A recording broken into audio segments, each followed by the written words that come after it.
Welcome to our study in the book of Hebrews. We are going to look at Hebrews 8, verse 1 until chapter 10, verse 18. The first two verses of chapter 8 forms a bridge.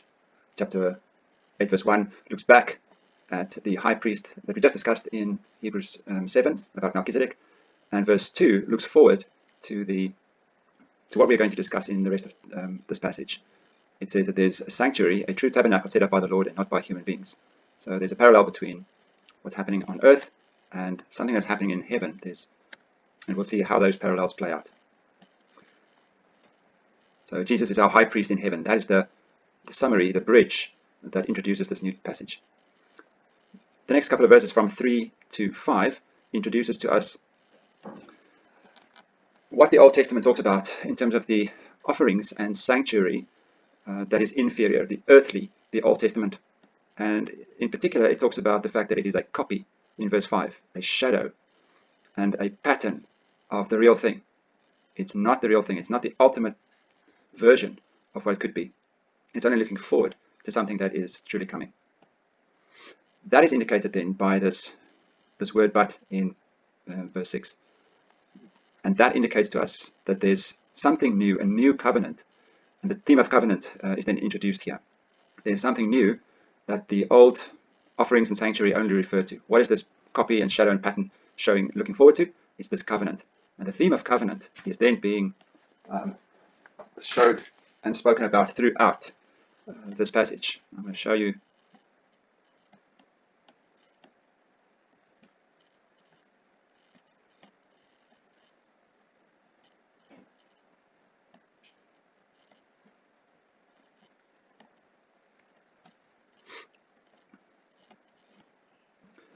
The covenant, what they're talking about in verse 6, this new covenant is better. And it's better because it has better promises. And those better promises are the things that we're going to look at. This author finds these promises back in Jeremiah 31 as a prophecy. And that prophecy is very well known in Christian circles as the new covenant. And the verses verse 10, 11 and 12 speaks about that new covenant and what those promises really is all about. So in verse 11 and 12, for I will forgive their wickedness and will remember their sins no more. This is a fantastic new covenant that he is speaking about. So this whole section forms one block, one idea. And the summary of that idea is that better promises forms the basis of this new covenant. You get good promises, bad promises, but the better promise makes for a better covenant.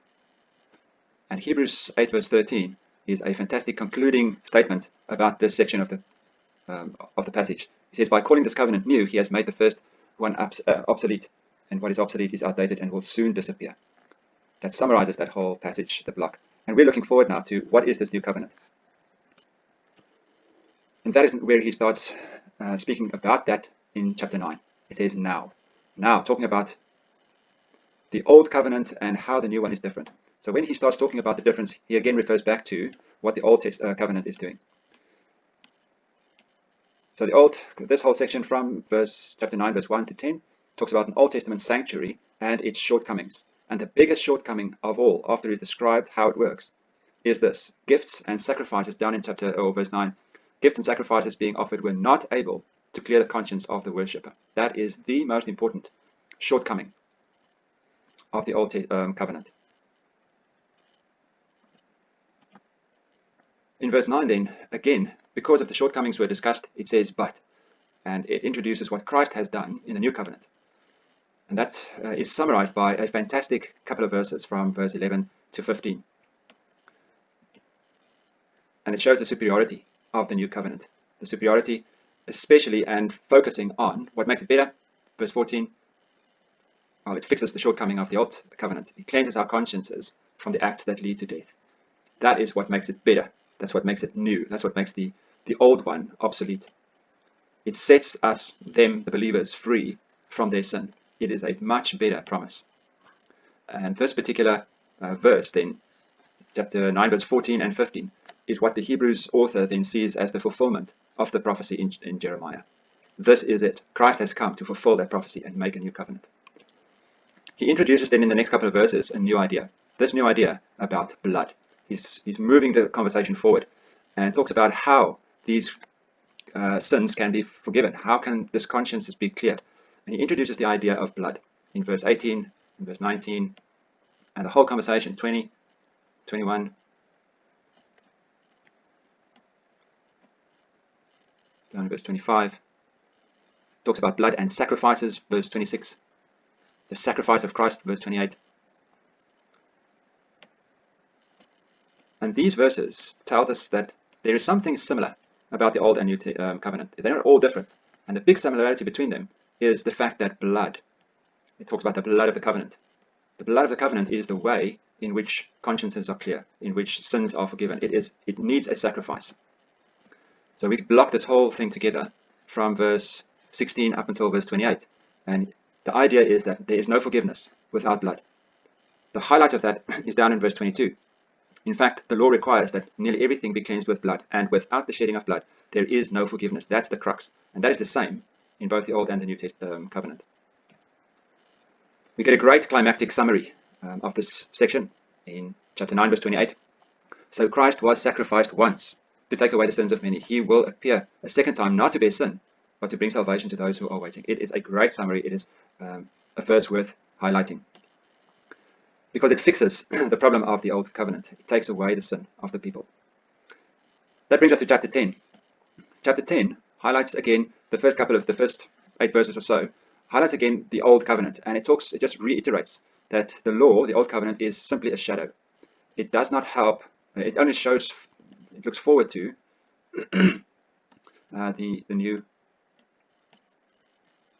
and it highlights the inferiority of the Old Covenant. Verse 9 and onwards.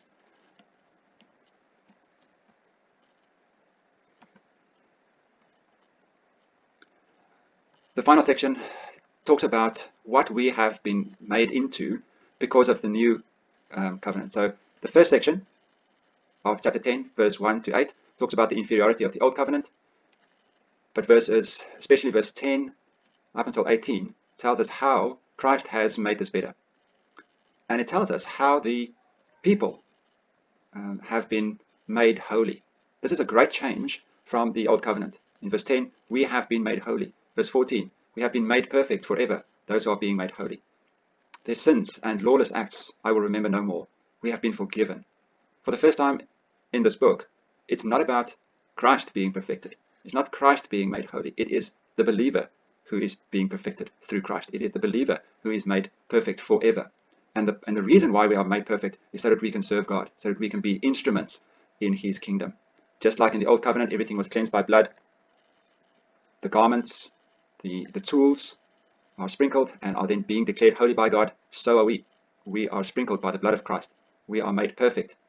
We are made holy. Our sins have been forgiven forever, so that we can be instruments in God's kingdom. May that be true. May we all live lives from within the realities of the new covenant. I hope you find this study useful. It is a great promise that we can live by. May God help us to do so.